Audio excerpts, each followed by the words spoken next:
Your brain is structured to see what others miss. While this might sound like a superpower, it can often feel more like a burden when no one around you seems to process information like you do. This cognitive difference is just one of the research-backed reasons INFJs consistently report feeling like outsiders. I'm going beyond the usual INFJ content in today's video to examine the specific mechanisms creating this outsider experience. We'll look at how each of the 5 core INFJ traits creates friction with conventional social expectations, what these traits actually mean from a cognitive perspective, and most importantly, how to stop fighting your natural wiring and instead use it to create authentic connections. Before we start, please hit the like button, comment, and subscribe so you won't miss any of our weekly deep dives into the world of personality types. And if you are looking to achieve a deeper understanding of yourself and your personality type, click the link in the comments to take our favorite free personality test. Trait number 1, deep conversations in a surface level world. Have you ever noticed that dinner parties or office get-togethers start draining you when conversations stay at the surface level for too long? That's reason number 1 why INFJs often feel like outsiders. We experience a fundamental mismatch between our need for depth and society's comfort with small talk. Research shows that the average social conversation consists of roughly 80% small talk and pleasantries. Topics like the weather, sports scores, and casual gossip dominate most interactions. This works perfectly fine for most people. It's a comfortable way to maintain social connections without the vulnerability that deeper conversations require. But as an INFJ, your brain is wired differently. You become physically and mentally depleted when you try forcing yourself to engage in hours of surface-level chat. Studies using fMRI scans reveal that intuitive types show significantly different brain activation patterns during social interactions than sensing types. Areas associated with meaning-making and pattern recognition light up during conversations, even when the content is seemingly trivial. This creates an impossible situation. You either push for deeper topics and get labeled as too intense, or try to play along with small talk and feel completely drained. I smiled through 2 hours of weather discussions and celebrity gossip at my cousin's wedding last month before escaping to the patio. The result was familiar: tension headaches, restless energy, and that overwhelming urge to find a quiet corner. The truth is, this difference stems from your extroverted feeling introverted intuition cognitive function stack. Your extroverted feeling craves emotional connection, while your dominant introverted intuition constantly searches for meaning and patterns. This combination processes social information entirely differently than 98% of the population. You're not just preferring depth, your brain demands it. The problem isn't that you can't make small talk, it's that trying to function primarily in shallow conversation spaces is like forcing a square peg into a round hole. The solution isn't learning to be more shallow. Instead, it involves strategic decisions about where to invest your social energy, identifying the right contexts and people for depth, and setting appropriate boundaries elsewhere. Trait number 2, pattern recognition, the invisible web others can't see.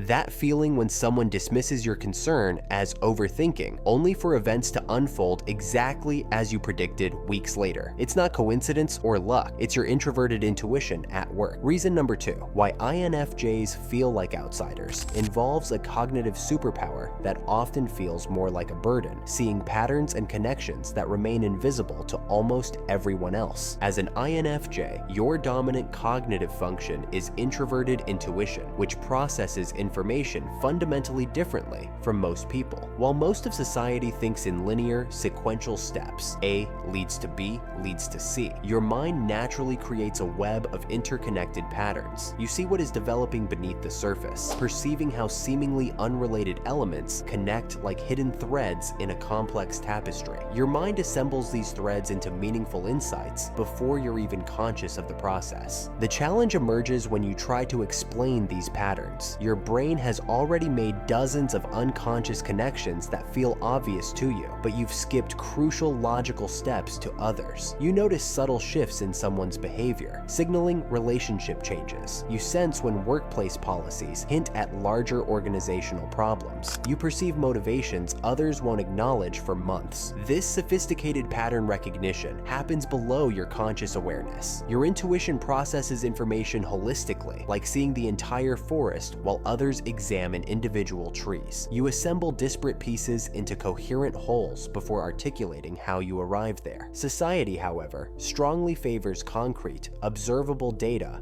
and step-by-step reasoning. The modern world rewards those who clearly show their work, not those reaching accurate conclusions through intuitive leaps. When you say, "I just know," it sounds insubstantial to others, even when your track record proves your insights valuable. This disconnect creates more than frustration. It inflicts emotional damage. Being repeatedly told your perceptions are wrong, even when they prove accurate, can create profound trust issues. You begin to doubt your inner knowing, the cognitive function defining your information processing style. You might even start to believe there's something wrong with your mind. Trait number 3. The giver's paradox. When generosity becomes a liability. The same depth that lets you sense another's emotional state before they speak creates another painful pattern in your relationships. While society labels this as poor boundaries, your natural generosity isn't a weakness. It's a fundamental mismatch between how you give and how most people receive. When an INFJ offers support, they express genuine understanding through their auxiliary function of extroverted feeling. This cognitive function creates an authentic urge to meet others' needs that goes beyond simple kindness. You feel compelled to give when you sense someone's emotional state requires it, driven by a deep empathic accuracy that research shows is heightened in those with strong extroverted feelings. The problem emerges when others misinterpret this natural giving as vulnerability that can be exploited. Society often views relationships through a transactional lens. I give something, and you give something back immediately. But your giving comes from a place of emotional abundance that flows naturally from your cognitive wiring. This creates a paradox that confuses many people around you. You're extraordinarily generous with emotional support and understanding, yet incredibly selective about who enters your inner circle. These aren't contradictory traits. They align with how you process social connections. You give deeply because you understand deeply, and you're selective precisely because you know how much energy meaningful connections require. What's particularly frustrating is that people often misdiagnose your generosity as insecurity or people-pleasing. You need to stand up for yourself more, they'll say, completely missing that your giving is a conscious choice stemming from your empathic accuracy. You sense needs that most people miss entirely. The core issue isn't that you give too much, it's that there's a fundamental mismatch between your giving style and how most people are equipped to receive.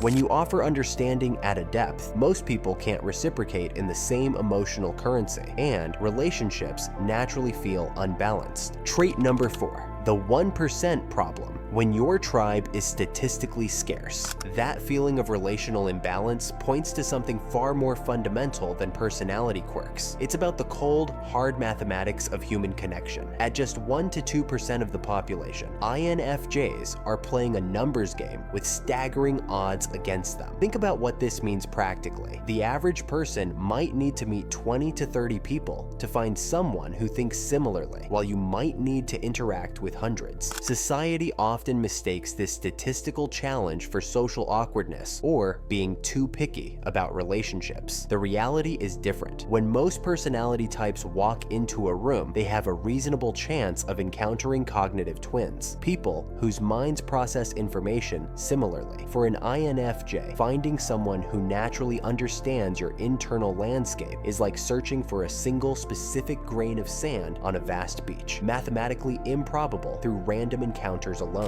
This rarity creates a genuine catch-22. Your natural selective tendencies, combined with your statistical scarcity, generate the double isolation effect. You're already rare, and then you filter extensively from that small pool of potential connections. Finding your people feels overwhelming because the numbers literally work against you. What's particularly fascinating is how this affects relationship dynamics in the long term. When compatible personalities connect, they create relationships with significantly higher satisfaction and longevity. Consider the contrast between your experience and someone with a more common personality type, like an ISTJ or ISFJ. These types regularly encounter people who process information similarly, making natural connections almost inevitable daily. The internet has revolutionized this equation. Before online communities, an INFJ might go years without encountering another person who truly gets them. Now, technology empowers scattered members of your tribe to find each other across vast geographic distances, transforming what once required extraordinary luck into an accessible opportunity with the right communities. The challenge isn't just about finding any connections, it's about finding the specific mirrors who can validate your unique internal experience. Your brain isn't wired like most people's, so you need others to reflect and confirm that your perception of reality isn't wrong, just different. Trait number 5, authenticity versus social masks. The exhaustion of performance. Beyond finding your tribe lies perhaps the most draining aspect of the INFJ experience, performing social roles that contradict your authentic self daily. For most personality types, wearing different daily masks is as natural as changing outfits. Still, for INFJs, this practice creates a unique form of psychological distress that science is only beginning to understand. Think about it. Most people adjust their behavior slightly depending on whether they're with friends, coworkers, or family without giving it a second thought. It's a normal, functional part of human interaction.